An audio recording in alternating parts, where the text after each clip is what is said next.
Since you're living abroad, you probably don't need any property in the US, right? That old, dilapidated house where our grandparents lived should be enough for you. After our mother passed away, I hurried back to the US to attend her funeral. That's when I found out that my sister had unilaterally decided how to divide the inheritance, without consulting me at all. Thus, I ended up inheriting the old house our grandparents used to live in. When I went to see it later, it was in such a dilapidated state that it seemed uninhabitable. Even if I were to repair it, it looked like the costs would be substantial. However, thinking of how dearly my mother had cherished this house of our grandparents, I started cleaning it up. Then, I found something unexpected and significant there.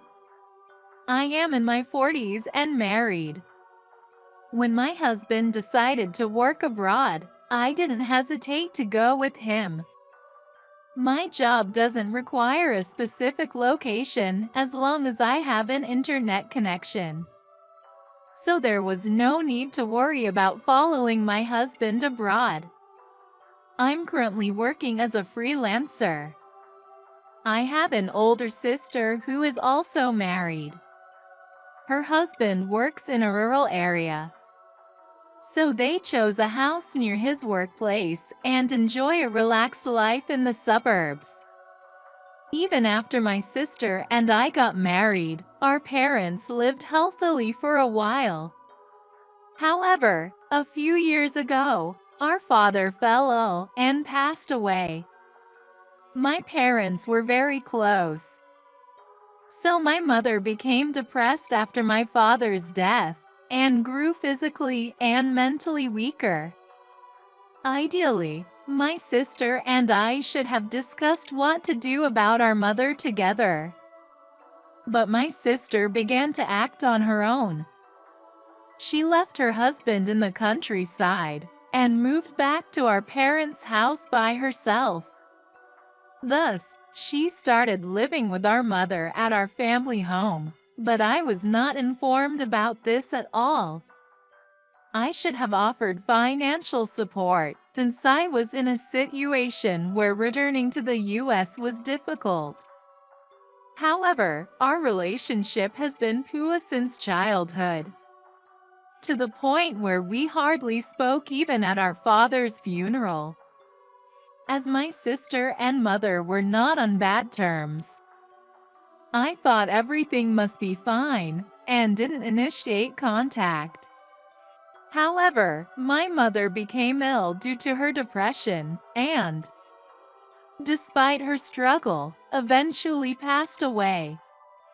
I hurried back to the US to attend her funeral. I regretted not visiting her while she was still healthy, thinking that I could have lived with her after returning to the US. I was in a daze of grief, having just finished the funeral. Then, one day, soon after the funeral, my sister came with a lawyer to discuss the division of the inheritance.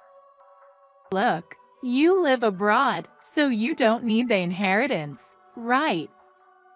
Besides, I was the one who took care of our mother until the end. You understand what this means, don't you? It seemed my sister had already investigated and understood the details of the property our mother left behind. Bringing a lawyer with her suggested she had no intention of allowing me to argue. But you know, if I inherit everything, there would be social issues, right? So, I'll give you that old house our grandparents used. The house my sister offered to pass on to me was the old one our grandparents had lived in. Over 100 years old. I remember that after our grandparents passed away, my mother inherited and managed it. However, I had never heard any details about the house from her. According to the lawyer, After my father died, my mother became depressed and her physical strength declined. So the house wasn't actively maintained thereafter. Therefore, I was told I could renounce my inheritance since its current condition was unclear. I wondered if this was true or just a scheme to make me give up the inheritance. Nonetheless, I decided to take over the house, thinking that it was important to my mother, who cared for it until her strength waned. In the end, I inherited only this old house. On the other hand, my sister seemed to have inherited a significant amount, including our family home, the land, and all of our mother's savings. Our grandparents' house was a traditional American dwelling, a place of many happy memories for me. As a child, I often visited, enjoying the surrounding nature and playing games like hide and seek, running around the house. My sister, with whom I had a strained relationship since those days, also came. But she never liked the house. She always disliked the countryside with its bugs and the old-fashioned atmosphere. Furthermore, the old house was dark and cluttered, which scared my sister, so she avoided it. While it was a place of wonderful memories for me, it held no such fondness for my sister, who likely pushed the responsibility of dealing with it onto me. However, a considerable amount of time had passed since my mother was no longer able to manage the house. I expected some deterioration, both inside and out, but the reality was far worse than I anticipated. Firstly, the weeds around the house had grown taller than me, obscuring my view. The overgrown branches and roots made it difficult to even approach the house, making it evident from the outside that the house was severely neglected. Despite this, I decided I needed to see the condition for myself and set about clearing the weeds to reach the house. I had to determine whether the house was salvageable and repairable or if it was so dilapidated that it needed to be demolished, possibly causing trouble for the neighbors. Initially, I thought I could manage the weed clearing by myself, but the task was overwhelming. The amount of time and effort it would take to do this alone was daunting. So, I hired a service to remove the weeds and trees, clearing a path to the house. Later, I received a call from the contractor informing me that the clearing work at the designated location was complete. I headed to my grandparents' house again, and finally, I was able to see the house with my own eyes. The exterior was in poor condition, clearly suffering from neglect. The deterioration of the outer walls was so severe that it was evident the house needed to be demolished. Inside, the condition was even worse than what the exterior suggested. The floor was almost completely rotted, and there were holes in the ceiling.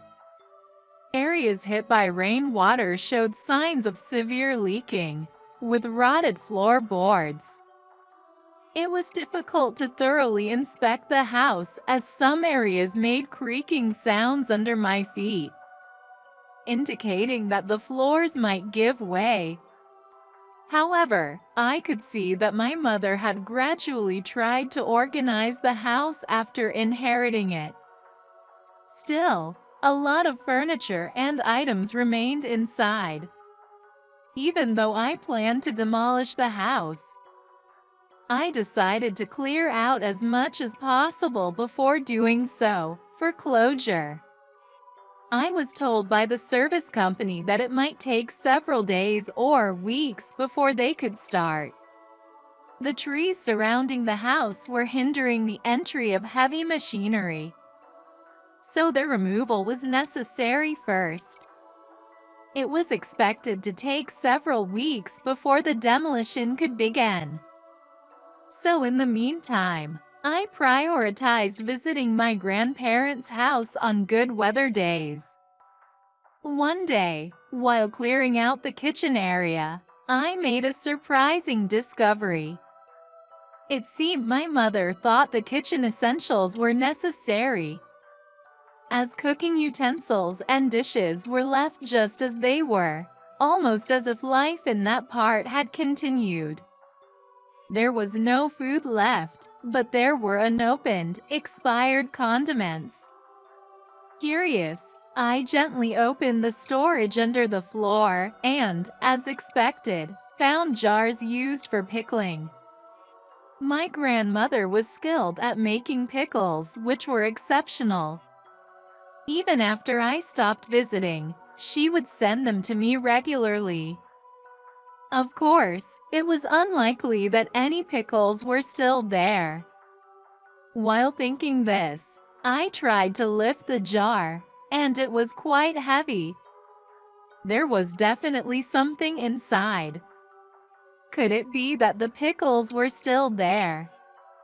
I was a mix of expectation and anxiety about what might be inside. When I cautiously opened the lid, to my amazement, it was overflowing with gold items.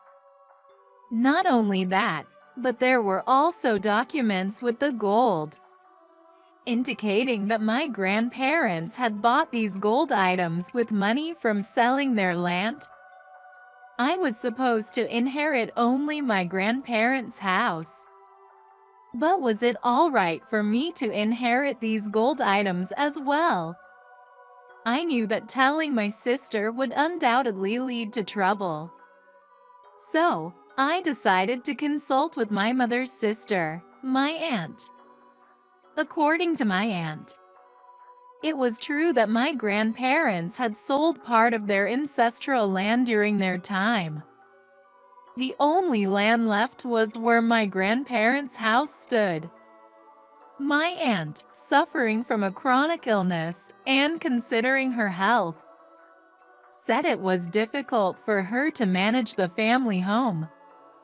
Since I inherited the house, she left all decisions regarding the gold items to me. It was a relief to have these gold items, as demolishing the old house would be costly.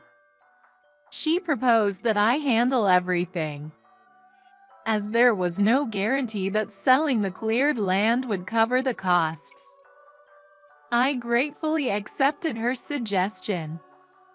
Given the current high price of gold, converting the items into cash would more than cover the demolition costs. Indeed, when I exchanged the gold items, they fetched a higher price than expected. I used this money to cover the demolition costs, clear the surrounding weeds, and dispose of unwanted items from inside the house. On the day of the demolition, I decided to be present until the end, along with my aunt. For me, my grandparents' house was filled with childhood memories, and for my aunt, it was where she grew up. During the demolition, my aunt said, "I'm sorry for letting it get so run down. I neglected it for so long." She uttered words of apology. I reassured my regretful aunt, "Don't worry. Grandpa, Grandma, and Mom are probably thankful that we're here to see the house to the end." Hearing this, my aunt seemed relieved and expressed her gratitude that I had taken over the inheritance. With the house demolition and cleanup completed, I felt relieved that I could do what my mother couldn't finish. After everything was settled, I returned to where my husband was waiting. The following year, after my mother's passing, my husband and I returned to the US for the first anniversary of her death. I hadn't seen my sister since the one-sided discussion about the inheritance. After the memorial service, she asked, "What happened to that old house?" I decided not to hide anything and explained that the house was too old to use. So I demolished it and sold the land. The land where my grandparents' house stood was quite spacious. Fortunately, a buyer was found smoothly, and the process went without any issues.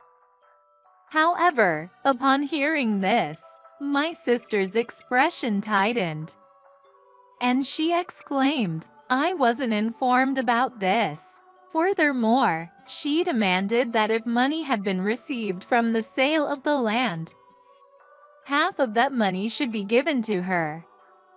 If I had known that old house could be turned into money, I wouldn't have let you inherit it. Indeed, the old house was in poor condition and could not have been used without significant effort and expenses.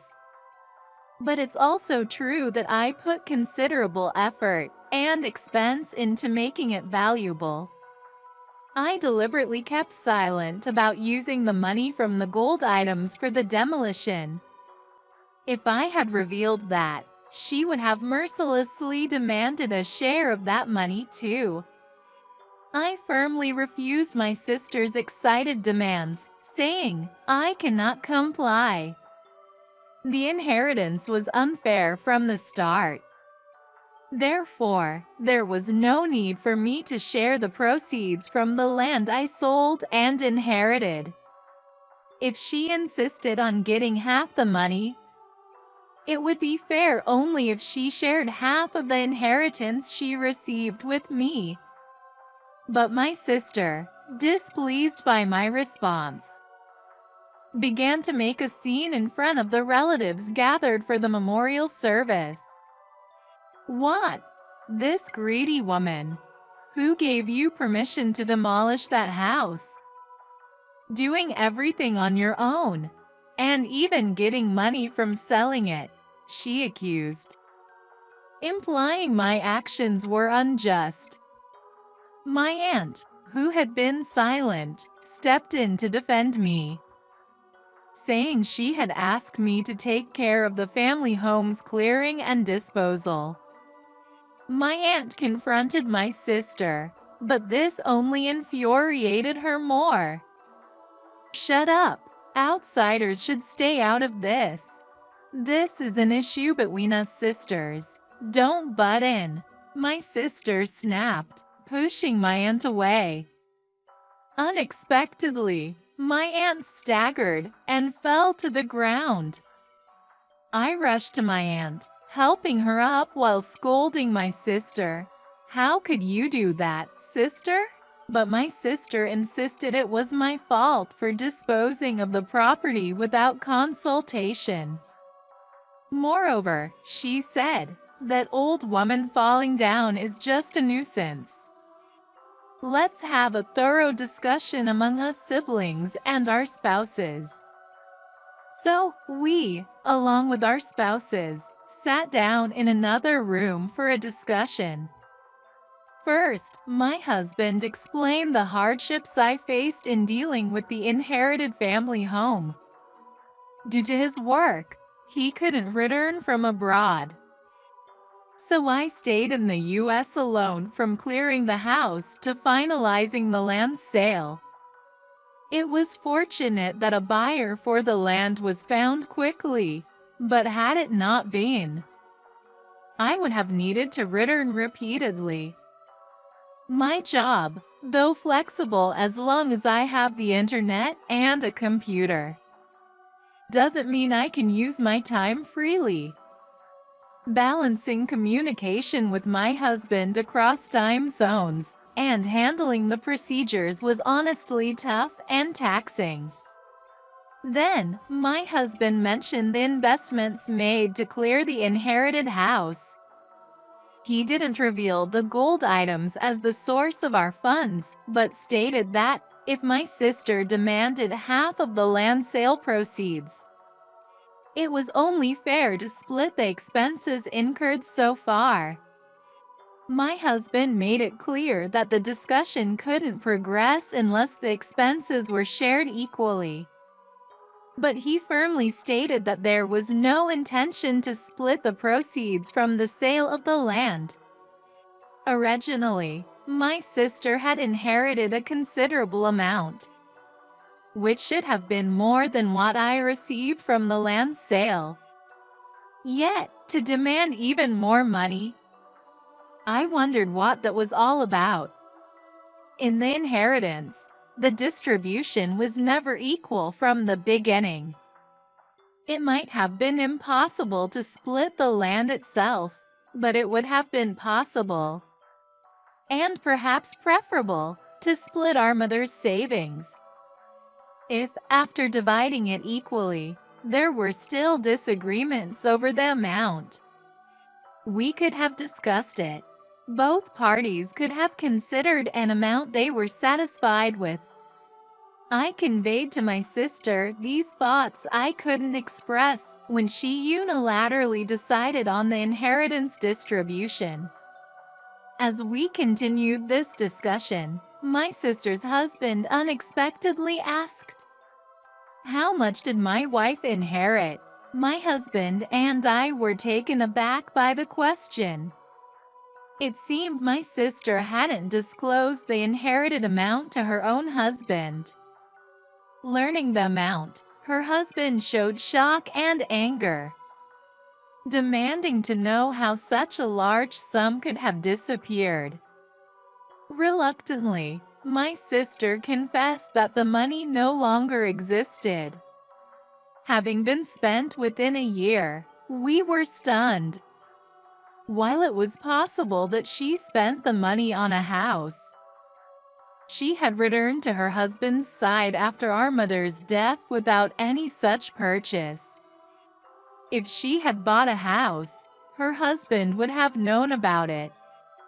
At first, my sister tried to avoid the topic and change the subject, but she must have been frightened when her usually calm husband slammed the table and pressed for the truth. She began to speak in a feeble, hesitant voice, revealing the real situation.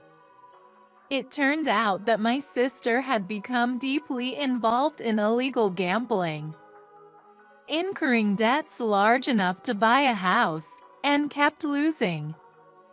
She could not repay these debts with the inherited money, and her debts continued to grow, making repayment increasingly difficult. One reason she was so desperate for the proceeds from the sale of my land was to use it for repaying these debts. Her debts were mounting, compounded by illegal interest, worsening the situation. My sister, who had always been a housewife without even a part-time job, had no income. Yet, it was a mystery where she found the money for her illegal gambling bets. Even her husband, who thought it strange, was pressing her to reveal the source of the betting money. Pressed further, she confessed that the source of her gambling funds was their joint savings. Her husband checked the savings account balance, finding it completely depleted. Enraged that she had squandered their savings without his knowledge, he confronted her physically. Their argument escalated into a physical altercation. In the midst of the chaos, my sister resisted, and in the scuffle, she ended up injuring her husband. The commotion alerted the other relatives, who rushed in to intervene. Amidst this, my aunt revealed important information to my sister. "You often came to our parents' home and took valuable items, didn't you? Your mother knew all about it." She also mentioned that her time was limited, and she wanted to see her other daughter. Asking you to contact me, but you never did. My aunt then showed us a letter written by our mother. I was puzzled why such a letter was surfacing now and asked my aunt about it. After my sister monopolized the inheritance, my aunt hoped she would settle all issues and start over. Therefore, my aunt had decided not to reveal the letter's contents, keeping it to herself.